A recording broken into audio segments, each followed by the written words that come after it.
നമസ്കാരം, ആനന്ദ് ഇന്റർനാഷണൽ ന്യൂസിലേക്ക് സ്വാഗതം. പ്രധാന വാർത്തകൾ.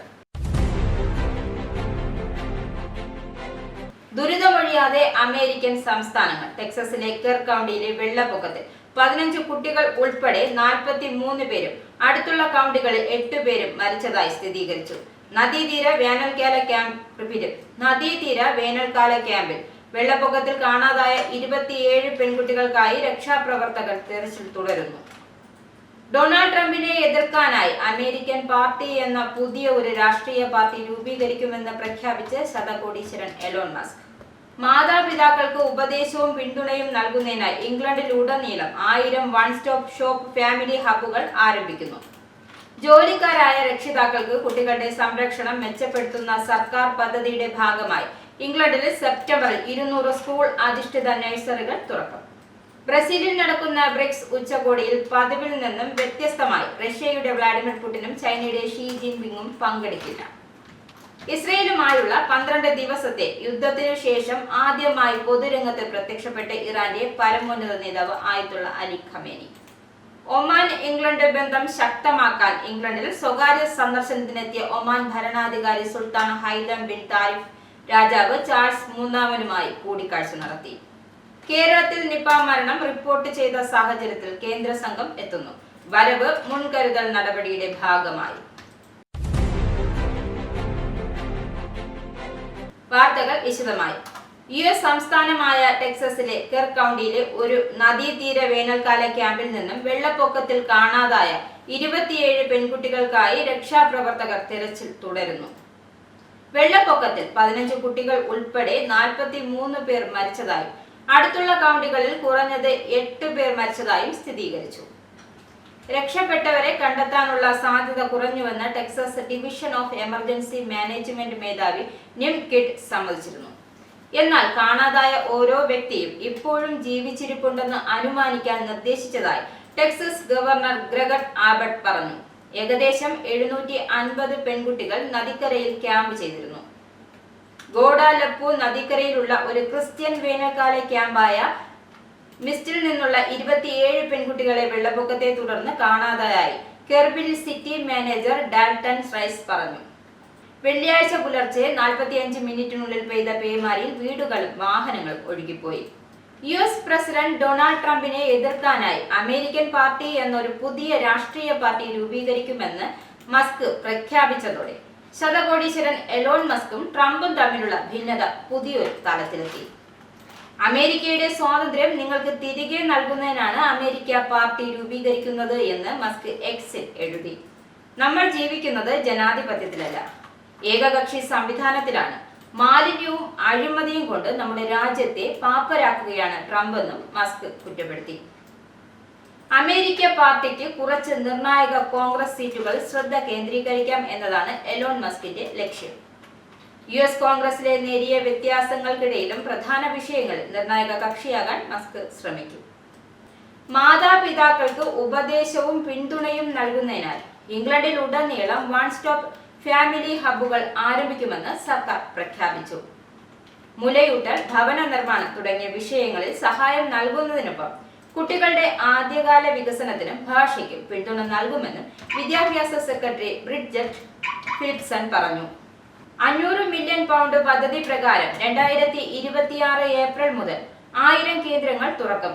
2028ഓടെ ഇംഗ്ലണ്ടിലെ എല്ലാ കൗൺസിലിലും ഒരു ഫാമിലി ഹബ്ബ് ഉണ്ടായിരിക്കും. നിലവിലുള്ള ഫാമിലി ഹബ്ബുകളെ അടിസ്ഥാനമാക്കി ആരോഗ്യം, വിദ്യാഭ്യാസം, ക്ഷേമം എന്നീ മേഖലകളിലെ സേവനങ്ങൾക്ക് ഒരൊറ്റ പോയിന്റ് ആക്സസ് നൽകുന്നതിനായി ഇത് സ്റ്റാർട്ട് ഫോർ ലൈഫ് പ്രോഗ്രാമിലേക്ക് മാറും. മാതാപിതാക്കൾക്ക് ജനനങ്ങൾ രജിസ്റ്റർ ചെയ്യുവാനും മിഡ്വൈഫറി, പ്രസവ സേവനങ്ങൾ എന്നിവ ആക്സസ് ചെയ്യുവാനും പുകവലി നിർത്താൻ സഹായം നേടാനും കഴിയും. 5 വയസ്സിന് താഴെയുള്ള കുട്ടികൾക്കുള്ള പ്രവർത്തനങ്ങളും യുവജന സേവന വ്യവസ്ഥയും ഉണ്ടായിരിക്കും. രാജ്യത്തുടനീളം സ്ഥിരമായ പിന്തുണയുടെ ഒരു ജീവനാഡിയായി ഹബ്ബുകൾ പ്രവർത്തിക്കുമെന്നും ആരോഗ്യം, സാമൂഹിക പരിചരണം, വിദ്യാഭ്യാസം എന്നിവ ഏകീകൃതമായി പ്രവർത്തിക്കുന്നത് ഉറപ്പാക്കുമെന്നും എല്ലാ കുട്ടികൾക്കും ജീവിതത്തിൽ ഏറ്റവും മികച്ച തുടക്കം ലഭിക്കുന്നുണ്ടെന്ന് ഉറപ്പാക്കുമെന്ന് വിദ്യാഭ്യാസ സെക്രട്ടറി ബ്രിഡ്ജറ്റ് ഫിലിപ്സൺ പറഞ്ഞു. 2010 മുതൽ നഷ്ടപ്പെട്ട സേവനങ്ങൾ മാറ്റി സ്ഥാപിക്കാനുള്ള സർക്കാരിന്റെ നീക്കത്തിന്റെ ഭാഗമായാണ് ഈ നയം. അതിൽ 1400-ലധികം ഷുഗർ സ്റ്റാർട്ടപ്പ് സെന്ററുകൾ അടച്ചുപൂട്ടലും ഉൾപ്പെടുന്നു. ജോലിക്കാരായ രക്ഷിതാക്കൾക്ക് കുട്ടികളുടെ സംരക്ഷണം മെച്ചപ്പെടുത്തുന്നതിനുള്ള സർക്കാർ പദ്ധതിയുടെ ഭാഗമായി ഇംഗ്ലണ്ടിൽ ഈ സെപ്റ്റംബറിൽ 200 സ്കൂൾ അധിഷ്ഠിത നഴ്സറികൾ തുറക്കും. സ്കൂൾ പ്രായത്തിന് താഴെയുള്ള 4000 കുട്ടികളെ ഈ സൈറ്റുകൾ ഉൾക്കൊള്ളുമെന്ന് വിദ്യാഭ്യാസ സെക്രട്ടറി ബ്രിജറ്റൻ ഫിലിപ്സൺ പറഞ്ഞു. സ്കൂൾ അധിഷ്ഠിത നഴ്സറികളുടെ എണ്ണം 300-ആയി ഉയർത്തും. കൂടാതെ രക്ഷിതാക്കളെ സഹായിക്കാൻ ലക്ഷ്യമിട്ടുള്ള മറ്റ് നടപടികളായ സൗജന്യ പ്രഭാത ഭക്ഷണ ക്ലബ്ബുകൾ, കൂടുതൽ സൗജന്യ കുട്ടികളുടെ പരിചരണ സമയം, സൗജന്യ സ്കൂൾ ഭക്ഷണത്തിന്റെ വിപുലീകരണം, സ്കൂൾ യൂണിഫോമിന്റെ ചെലവുകളുടെ പരിധി എന്നിവ ഉറപ്പാക്കും. ബ്രിക്സ് പങ്കാളിത്തത്തിൽ നിന്നും റഷ്യയും ചൈനയും പിൻവാങ്ങുന്നതിന്റെ സൂചനകൾ വരുന്നു. ഞായറാഴ്ച ബ്രസീലിൽ ആരംഭിക്കുന്ന ബ്രിക്സ് ഉച്ചകോടിയിൽ പതിവിൽ നിന്നും വ്യത്യസ്തമായി റഷ്യയുടെയും ചൈനയുടെയും ഉന്നത നേതാക്കൾ പങ്കെടുക്കില്ല. ഗ്രൂപ്പിന്റെ സമീപകാല വിപുലീകരണം അതിന്റെ മൂല്യം കുറച്ചതിന്റെ സൂചനയാണിത്. ചൈനയുടെ ഷീ ജിൻപിങ് കഴിഞ്ഞ 12 വർഷമായി ബ്രിക്സ് ഉച്ചകോടികൾ പങ്കെടുത്തു വന്നതാണ്. ഇത്തവണ പ്രധാനമന്ത്രി ലീ ക്യുയാങ്ങിനെ അയക്കുന്നതിന് ഔദ്യോഗിക കാരണവും നൽകിയിട്ടില്ല. റഷ്യൻ പ്രസിഡന്റ് വ്ളാഡിമിർ പുടിൻ അന്താരാഷ്ട്ര ക്രിമിനൽ കോടതി അറസ്റ്റ് വാറന്റ് നേരിടുന്നു. ICC നിയമത്തിൽ ഒപ്പുവെച്ച ഉച്ചകോടി ആതിഥേയരായ ബ്രസീലിയനെ വിഷമത്തിലാക്കാതിരിക്കാനാണ് സന്ദർശനം ഉപേക്ഷിച്ചത് എന്നാണ് വിശദീകരണം. ഇസ്രയേലുമായുള്ള 12 ദിവസത്തെ യുദ്ധം പൊട്ടിപ്പുറപ്പെട്ടതിന് ശേഷം ഇറാന്റെ പരമോന്നത നേതാവ് ആയത്തുള്ള അലി ഖമേനി ആദ്യമായി പൊതുരംഗത്ത് പ്രത്യക്ഷപ്പെട്ടു. ടെഹ്റാനിൽ നടന്ന ഒരു മതപരമായ ചടങ്ങിൽ അദ്ദേഹം പങ്കെടുത്തതായി സ്റ്റേറ്റ് മീഡിയ റിപ്പോർട്ട് ചെയ്തു.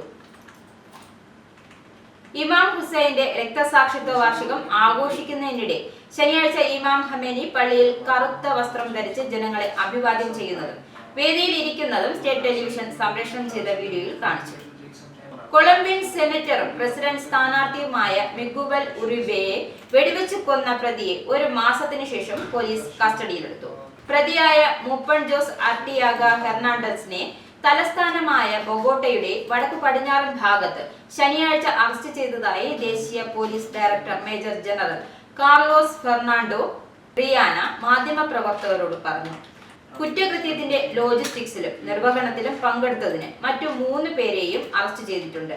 ഉദ്ദേശം ഇപ്പോഴും അന്വേഷിച്ചുകൊണ്ടിരിക്കുകയാണ്. മിഗുവൽ ഉറിബെയെ വെടിവെച്ച് കൊന്ന ബൊഗോട്ടോസ് പാർക്കിന് സമീപത്തു പ്രതികളുടെ സാന്നിധ്യം പോലീസ് കണ്ടെത്തിയിരുന്നു. പാർക്കിൽ പ്രസംഗിക്കുന്നതിനിടെ ഉറിബെയെ പിന്നിൽ നിന്നും വെടിവെച്ച് തലയ്ക്ക് പരിക്കേൽപ്പിച്ച പ്രായപൂർത്തിയാകാത്ത പ്രതിയും കസ്റ്റഡിയിലായി.